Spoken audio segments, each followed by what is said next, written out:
మీకు తమ్నైల్ చూస్తానే ఈ పాటకి అర్థమైపోయి ఉంటుంది కదండి. ఎస్ అండి, ఈరోజు మేము మా ఇంట్లో చేసిన స్పెషల్ ఏంటంటే చికెన్ దమ్ బిర్యానీ అండి. మా పాపకి చాలా ఇష్టము, తను అడిగిందనమాట అమ్మ చేయమని. సో మా పాప కోసం అనేసి చేసాము. చికెన్ ముక్కలను అయితే ఇలా చిన్నవిగా కట్ చేసుకున్నామండి. లెగ్ పీసులు అయితే ప్రిఫర్ చేయలేదు. లెగ్ పీసులు ఎందుకు ప్రిఫర్ చేయలేదంటే దానిపైన మసాలా అంతా పైనే ఉంటుంది, ఉడికినాక లోపల భాగానికి మసాలా అంటదు. మనం తినేటప్పుడు ఏమవుతుందంటే చప్పగా ఉంటుంది అనమాట. సో అందుకే లెగ్ పీసులు అయితే తీసుకోలేదు, చిన్న ముక్కలుగానే తీసుకున్నాను. దీన్ని అయితే కడిగి క్లీన్ చేసి పెట్టుకున్నాను. సో మసాలా అయితే దీంట్లో యాడ్ చేసుకుందామండి. 1 స్పూన్ సాల్ట్ వేసాను, 1 స్పూన్ పసుపు, 1 స్పూన్ అల్లం వెల్లుల్లి పేస్ట్, 2 స్పూన్స్ ధనియా powder, 2 spoons red chilli powder, 3 green chillies, biryani masala మరియు హాఫ్ నిమ్మకాయ జ్యూసు, 1 కప్పు కర్డ్, తరిగి పెట్టుకున్న కొత్తిమీర పుదీనా వేసుకొనేసి మొత్తంగా కలుపుకోవాలన్నమాట అండి. ఈ విధంగా ఆ మసాలా అంతా చికెన్కి బాగా పట్టేటట్టు చూసుకోవాలి. సో ఇదంతా 2 అవర్స్ పాటు మనం ఫ్రిడ్జ్లో పెట్టుకోవాలండి. ఎందుకంటే మసాలా అనేది 2 అవర్స్ పాటు ఫ్రిడ్జ్లో పెట్టుకుంటే ఇలా మంచిగా నీట్గా మసాలా అంతా గ్రేవీ లోపల వరకు జ్యూసీగా వెళుతుందన్నమాట, టేస్టీగా ఉంటుంది. సో ఇంకా రైస్ కోసం అని చెప్పేసి నేను 2 గ్లాసెస్ బాస్మతి రైస్ అయితే తీసుకున్నాను. హాఫ్ అన్ అవర్ పాటు పెట్టి నానబెట్టుకున్నానండి.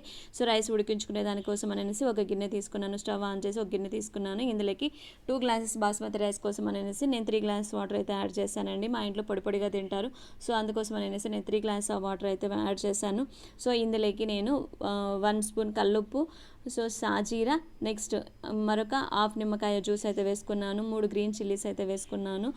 ఇందులోకి తరిగి పెట్టుకున్న కొత్తిమీర మరియు పుదీనా, చెక్క, లవంగాలు, యాలకులు వేసుకున్నాను. తర్వాత 1 స్పూన్ అల్లం వెల్లుల్లి పేస్ట్, 1 స్పూన్ నెయ్యి వేసుకున్నానండి. నెయ్యి ఎందుకు వేసుకున్నానంటే అన్నం ఉడికిన తర్వాత రైస్ అద్దుకోకుండా ఉంటుందని చెప్పేసి వేసుకున్నానండి.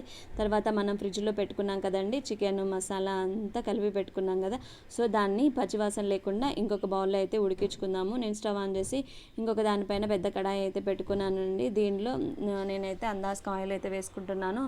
మీరు మీ క్వాంటిటీకి తగ్గట్టుగా అయితే ఆయిల్ మరియు నెయ్యి అయితే వేసుకోండి, మీకు క్వాంటిటీకి ఎంత అవుతుందో అంత.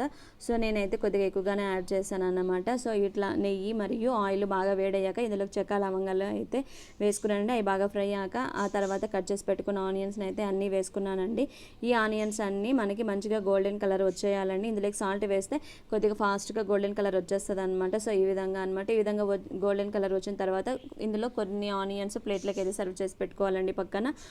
సో ఇందులోకే మనం కట్ చేసి పెట్టుకున్న టమాటో ముక్కలను కూడా అయితే యాడ్ చేసుకొని వీటిని కూడా మెత్తగా ఉడికించుకుందామండి.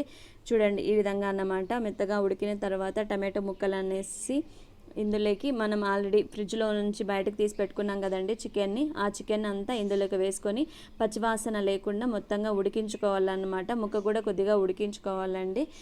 ఈ చికెన్లో ఉన్న వాటర్ కంటెంట్తోనే ఉడికిపోతుందండి.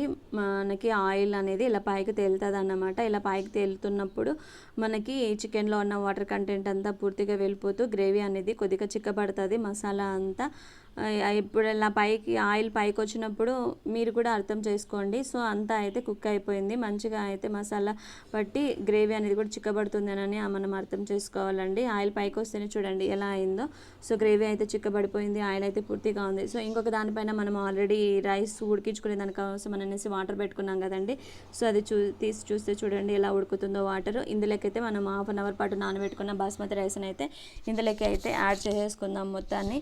ఈ విధంగా బాస్మతి రైస్ని ఈ వాటర్లోకి మొత్తంగా యాడ్ చేసుకునేసి ఈ రైస్ అంతటిని మనం ఒక 70% ఉడికించుకోవాలండి. మిగతా 30% రైస్ మాత్రం మనం ఇందాక చికెన్ పెట్టుకున్నాం కదండి, ఉడికించుకున్నాం కదా, ఆ బౌల్లో అయితే వేసుకోవాలండి.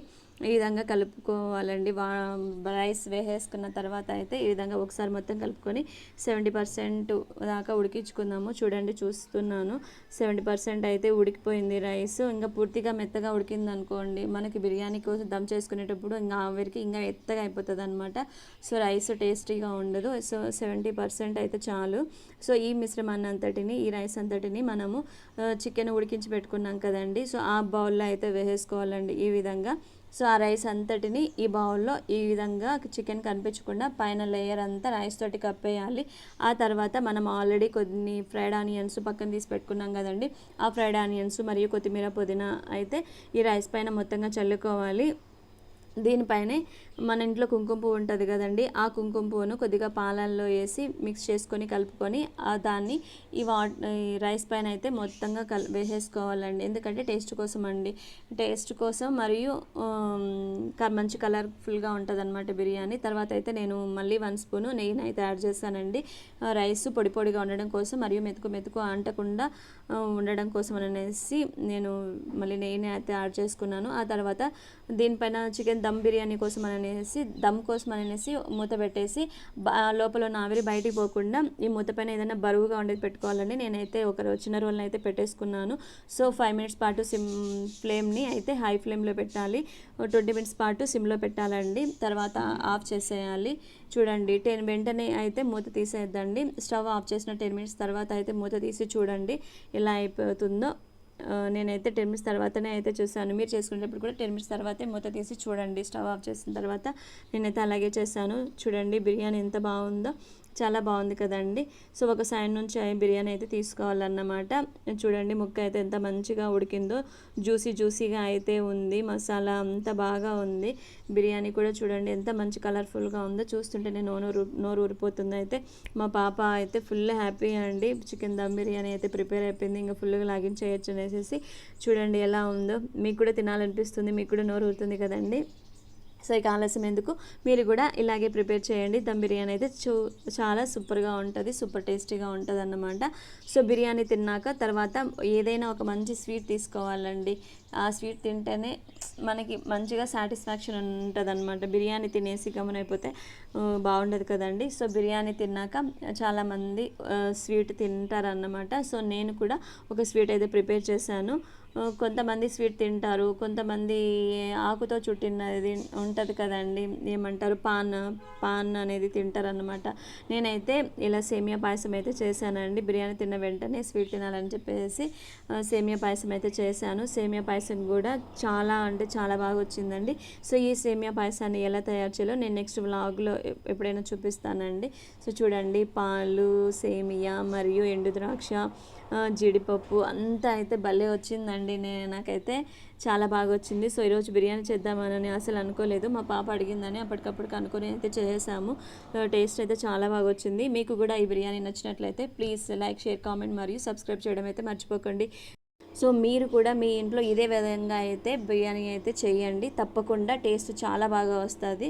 మీరు కూడా హ్యాపీగా తినచ్చు అన్నమాట. మీరు, మీ పేరెంట్స్, పిల్లలు అందరూ తినచ్చు అన్నమాట. కుటుంబంలో హ్యాపీగా బిర్యానీ అయితే ఎంజాయ్ చేయొచ్చు. ఏ రెస్టారెంట్కి పోవాల్సిన పని లేదు అండి. సో రెస్టారెంట్లో ఏ విధంగా అయితే మనకి బిర్యానీ టేస్ట్ దొరుకుతుందో ఇంట్లో కూడా అదే విధంగా టేస్ట్ దొరుకుతుందండి. ఓకే అండి, బాయ్.